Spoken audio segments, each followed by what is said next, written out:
magandang gabi. Welcome back po dito sa aking YouTube channel. Ang mainit ka nating update na pag-uusapan ngayon ay patungkol po dito sa isa pong good news ka-OG na kung saan ang Itbulaga muli pong babalik sa pinakaunang naging channel po nito. So trending po ito ngayon sa social media na kung saan ay mapapanood muli ng mga Darikads ang Itbulaga sa RPN9. Ang pinanggalingan po nitong channel or kumbaga sa pamamagitan po ito ng CNN9 ka-OG. So after how many years, ito po ang napakagandang good news para sa original na Itbulaga. So talagang lagi po talaga bumabalik at babalik sa pinanggalingan. Kaya hoping rin tayo, bukod sa pagbabalik sa RPN9, tuluyan pong bumalik ito sa tunay na may-ari na which is si Joey De Leon, ang trademark na Itbulaga. Sabi nga dito, breaking news. TV5 announces their programming agreement with Nine Media Corporation, the owner of CNN Philippines, RPN Radio Philippines Network. Through this agreement, TV5 will air weekend shows such as the PBA Season 48, Commissioner's Cup, and Itbulaga of TVJ productions starting on January 6, 2023. So malapit-lapit na rin pala ito, Kalidyo Tabigads, at CNN Philippines. So this move is to fulfill the vision of making quality contents accessible to more Filipinos households as many as possible. CNN Philippines can be accessible via analog, UE terrestrial television broadcast on Channel 9 in NCR, Cebu, and Davao, Channel 5 in Zamboanga, Channel 8 in Bacolod, and Channel 12 in Baguio. While digital terrestrial television broadcast viewers in the NCR area may access CNN Philippines DTTV on UHF 19 via manual scanning through ISDB TPH set-top boxes or ISDB TPH complaint televisions. So yan po ang isa sa napakagandang balita po talaga ngayon, and pati po ang anak ni Sir Joey De Leon na si Jaco De Leon ay nag-tweet din na back to 9 after 44 years. #legit Darikads. So, makikita po natin dito na masaya siya na sa mga happenings ngayon sa Itbulaga after maipanalo ni Joey De Leon sa IPO. Ay eto po ka-OG, babalik din. Bukod sa pagbabalik ng Itbulaga sa tunay na may-ari, babalik ulit ang Itbulaga sa pinanggalingan nitong channel. 'Di ba? Kakagulat, first time, 44 years sila, original, 34 years sila, original home network ang RPN or now CNN Philippines sa Itbulaga ngayon. Last 1989 or 34 years ago, bumalik ang original home network, ang RPN or now CNN Philippines sa Itbulaga. Kakatawa at nakakataba po ng puso, no? After 34 years from RPN9 in Itbulaga, babalik na sila doon. Partnership ng CNN Philippines, pinaka-last o 1989 sila bago lumipat sa ABS-CBN, same as year. Pero bakit kaya sila partnership ng TV5, CNN Philippines? Sabi naman dito, full circle na ang Itbulaga dahil sa TV5. 9 media partnership mapapanood na uli sa Channel 9, CNN Philippines, dating RPN9, ang mga #legit Darikads. Diba? Ito po kasi yung mismong announcement ng TV5.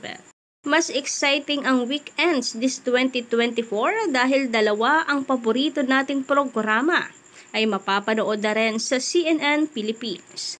Abangan ang EAT at PBA Season 48 Commissioner's Cup live sa inyong mga telebisyon sa mga susunod na channels simula January 6. So, malapit-lapit na rin ito ka-OG. So, ilang araw na lang Pasko na, tapos mamaya, desperas na po ng bagong taon. And then, January 6 ka-OG. Malapit na rin po yan. And nawa nga po, ka-OG, after niyan, or kahit po bago niyan, ka-OG, ay lumabas po ang injunction ng Tape Inc. Para wala na po ibang Itbulaga talaga, kundi ang TVJ, sa TV5, and sa RPN9. Diba, ka-OG, sana nga po ay aprobahan, sana po ay panigan ng korte ang TVJ para po sa injunction na ito. Kasi napaka-importante rin na wag na gamitin ng Tape Inc. ang titulo na Itbulaga. Kasi the more na ginagamit po nila ito, the more na nakaka-gain sila ng followers gamit ang titulong Itbulaga. Marami nga ang nagsasabi na ang lakas lang naman ng Tape Inc. Hindi sila Yorme, hindi sila Paulo, kundi ang titulo nito. Sabi nga po, sabi na sa nating article nitong nakaraan, dumami daw, dumagsa daw ang advertisers ng Tape Inc. dahil sa kontrobersiya ng Itbulaga na sinimulan daw nila Tito, Vic and Joey. So, meaning lamang po nito, ka-OG, kaya lumakas sa kanilang programa kasi trending din sila. Dahil damay nga sila sa pagkakatrending dahil gamit-gamit nila ang titulong Itbulaga. So, meaning Itbulaga ang dahilan kung bakit may advertisers sila, hindi dahil sa mga host po nila. So, indeed, ang lakas nitong Tape Inc. ay titulong Itbulaga, hindi itong kanilang host, hindi si Paulo, hindi si Yorme, hindi si Buboy. Kaya kung mawala ang Itbulaga sa kanila, ewan ko na lang po talaga kung may advertisers pa po. Muli silang may pagmamalaki na kesyo maabot ng 47 minutes ang kanila pong commercial. Kaya ang temporary injunction, malaki po talaga ang magiging papel para po pahinain ang Tape Inc. Samantala, sabi naman ni Jimmy Sobrino, just change it to Tae Baluga. Grabe nga naman yon. Anyway, shoutout po sa inyo, Sir Jimmy Santos. Jimmy Sobrino. And of course, good night. Samantala, sabi naman ni Victor Ocampo pala, maganda rin gabi. Parang common sense na lang yan sa APO.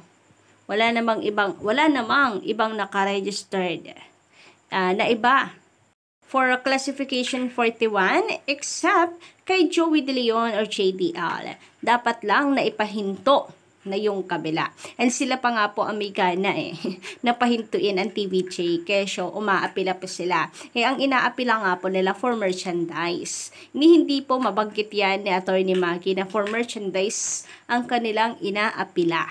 Siyempre, para hindi questionin din ng press kung bakit nyo pahihintuin ng TVJ, for merchandise kayo. Bakit nga rin kaya walang nagtatanong na press na gano'n, no?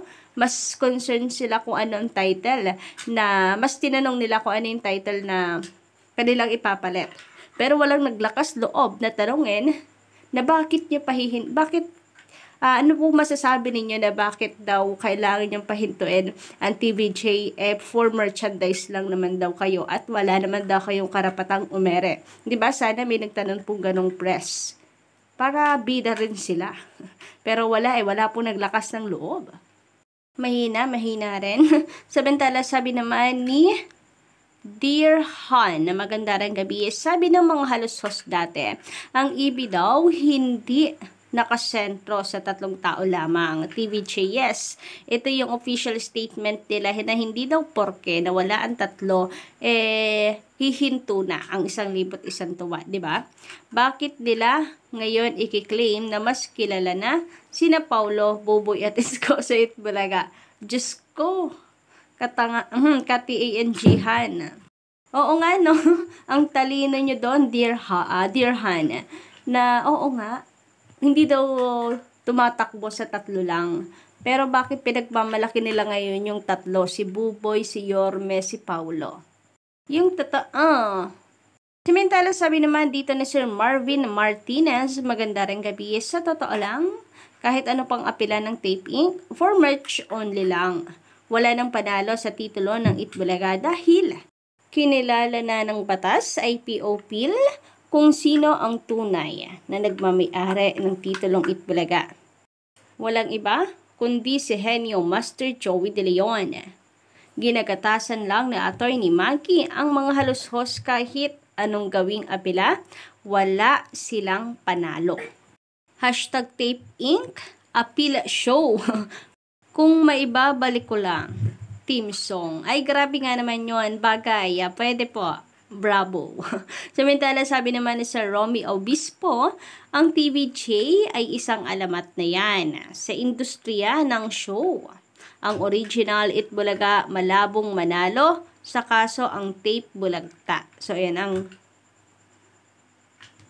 ang TVJ isang alabat na yan sa industriya ng show, ang original Itbulaga malabong manalo, sa kaso ang tape bulagta. So, yan po yung komento ni Sir Romy Obispo. Medyo kinabahan ako dun ha, sa ang original Itbulaga manalong manalo. Yung pala may kadugsong sa kaso, ang tape bulagta. Anyway, yan po ang pulso talaga ng marami na walang kapana-panalo. Ang Tape Inc. or ang attorney ng tape kay Attorney Buko. Lalo na after po nang marinig ng kanilang press con. So, nakikita kita ng mga tao, ng taong bayan na mahina. Walang laban, hindi mananalo kay Attorney Buko. Kasi wala daw pong sense ang sinabi nitong si Attorney Maggie nga raw po, ka-OG. And ito naman po ang kinaganda kay Attorney Buko. Tahimik pero alam nyo yun, pulido naman talagang trumabaho.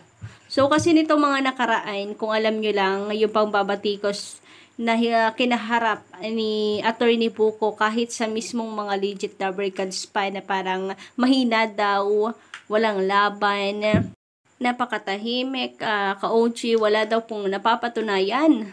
Kasi hindi daw kagaya nitong sa kabila na parang ang lakas ng laban dahil na-renew ang kanilang registration, nakuha pang Itbulaga channel.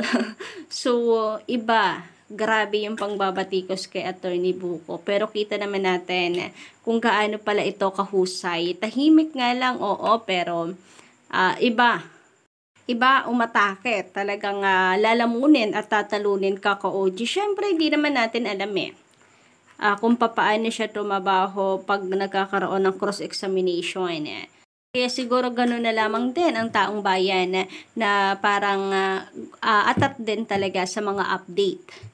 Kaya hindi rin natin masisisi. But anyway guys, kayo ba? Anong inyong comment about dito? Palagay nga lang po dyan sa baba sa ating comment section. And hanggang dito lang muna ang ating pong update sa gabing ito. Of course, don't forget to click the subscribe button and notification bell for more updates.